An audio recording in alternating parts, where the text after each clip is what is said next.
Binigyang diin ng Malacanang na mahalaga ang pagkakaroon ng Confidential and Intelligence Fund para sa Office of the President bilang bahagi ng tungkulin nito sa pambansang seguridad at foreign policy.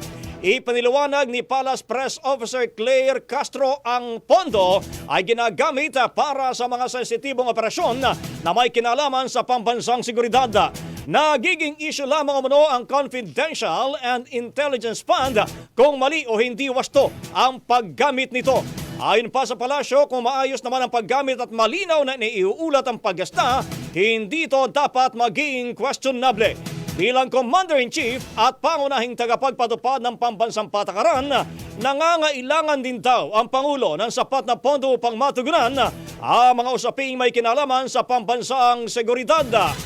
Nabatid na sa ilalim ng 2026 National Expenditure Program, nakapaloob ang panukalang 4.5 billion CIF para sa Office of the President, halos kalahati ng kabuang 10.77 billion na CIF sa panukalang pambansang budget.